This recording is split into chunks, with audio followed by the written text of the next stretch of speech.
오늘 9월 22일 화요일입니다. 오늘 그 조선일보의 또 사설은 말이죠. 대부분 비슷해요. 어저께 추미애하고 이 문 대통령하고 동시에 탁 보란 듯이 입장한 거 있지 않습니까? 청와대에서 권력기관 회의 무슨 한다는데 그걸 보고서 국민들이 실소를 금하지 못한 국민들이 꽤 많았다는 그런 요지의 글들도 있고 이 비판의 글들도 있고 참 지금 추미애는 대한민국의 가장 인기 있는 정치인입니다.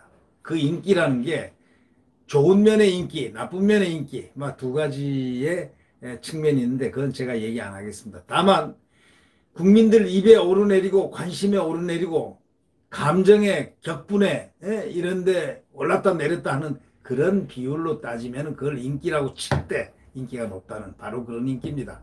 보통의 연예인 인기 같은 그런 인기가 말고 말이죠. 근데 보란듯이 추미애와 동시입장한 문 대통령을 보면서라는 제하의 조선일보 사설이 굉장히 그 눈길을 끌고 있습니다.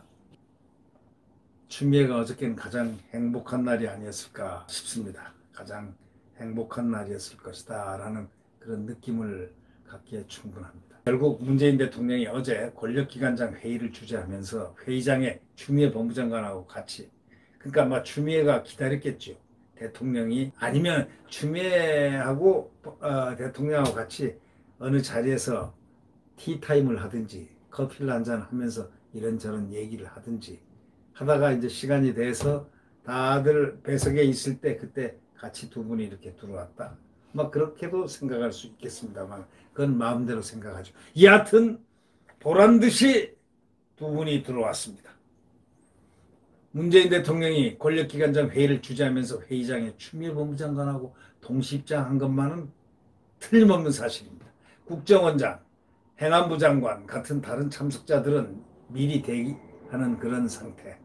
또 대통령 보란듯이 추 장관하고 나란히 회의장에 탁 들어섰습니다. 대통령이 공식 행사의 참석자들을 어떤 자리에 어떻게 배치하느냐 그 자체로 국민에게 보내는 그게 메시지 역할을 할 수 있습니다. 이건 뭔가 암시를 하는 것이 있다. 이렇게 해야 됩니다. 뭘 암시했느냐? 대통령이 권력기관장 중에 추 장관 한 사람만 선택해가지고 함께 입장했다는 바로 그것은 최근의 추미애 논란으로부터 대통령이 전혀 그 추미애 논란으로부터 지금 일어나고 있는 그 불평이라든가 또는 불만이라든가 또는 분노라든가 경노라든가 또 국민들의 여론이라든가 이런 거에 전혀 동의하지 않는다는 그런 뜻 아니겠느냐 이렇게 생각하는 것입니다. 그것을 전폭적으로 그러니까 추미애를 전폭적으로 신뢰한다는 그런 입장을 말은 안 해도 밝히는 것이나 다름이 없지 않느냐 하는 것이 일반적으로 보는 관측이고 또 이 사설자도 보는 관측입니다.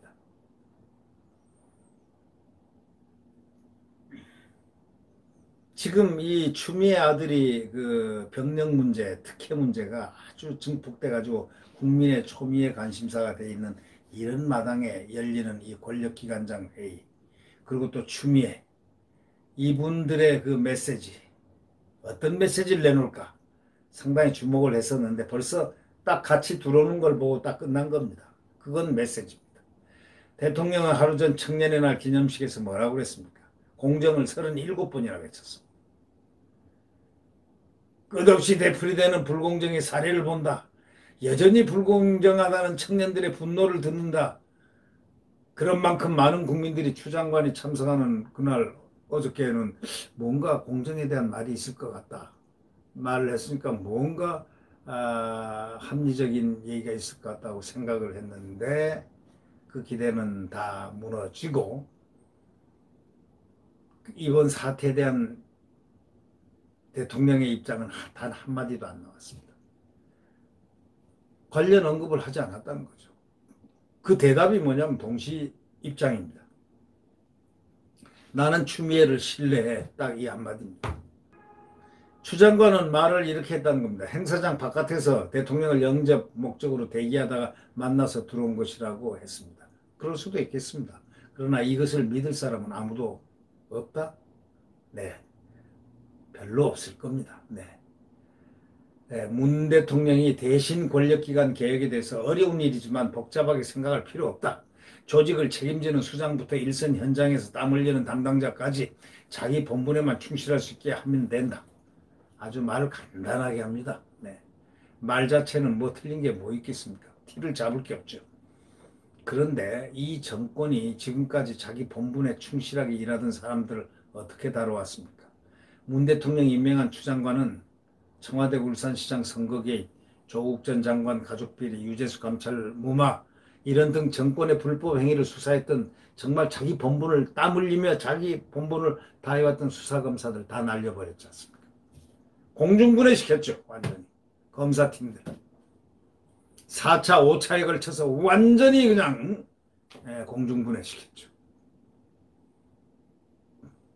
심지어는 윤 총장을 갖다가 항상 비난해왔던 이문정 검사를 여자 검사인데 항상 검사장을 갖다가 검찰총장 이 정권에 그 하는 저 검찰총장을 비판하고 이렇게 해왔던 사람을 탁 마지막에 마침 심술 인사나 하는 것처럼 탁 윤 총장 바로 옆에다 갖다 놓고 감찰 책임자로 이렇게 감찰 부장검사로 탁 갖다 붙여놨습니다.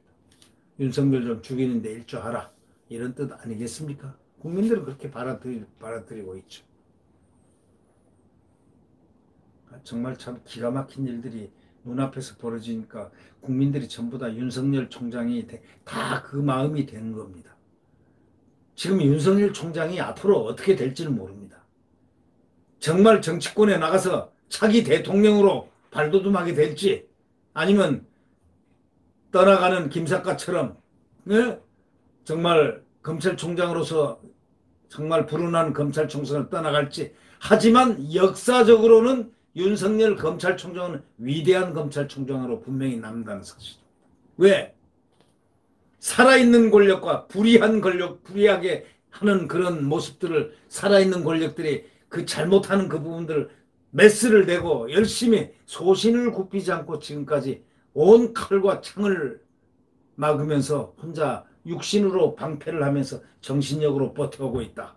이런 면에서는 윤석열 검찰총장은 상당히 국민들로부터 신뢰받고 또 뭔가를 국민들로부터 힘을 받고 그 다음 길로 나가게끔 할 수 있는 그런 동력이 그에게는 주어져 있다. 이렇게 봐도 거의 틀리지는 않는 말일 것 같습니다. 비록 검찰총장 손발 다 잘라가지고 식물총장 만들었지만 또 이들을 쫓아낸 자리에 추미애 사단으로 다 채워놨지만 그 결과 민주당 의원이 연루된 라인펀드 비리, 박원순 전 서울시장 비소사실 유출이라든가 어용방송, 친정부 검사들의 그 채널A 사건 조작 의혹 이런 등등 노골적으로 정권 편을 들었던 그 애완견이나 다름없는 검사들 손이 전부 다 이제는 칼을 다 들고 있습니다. 다시 말해 그들이 수사에 지금 이 주체가 되겠습니다. 이렇게 되는데 수사가 제대로 되겠느냐 하는 것이 이 사설자의 이야기입니다. 맞습니다. 이게 일반론입니다. 그런데 저는 이렇게 생각합니다. 그 중에서도 이제 권력에 굴하지 않고 스스로가 본분을 다하겠다.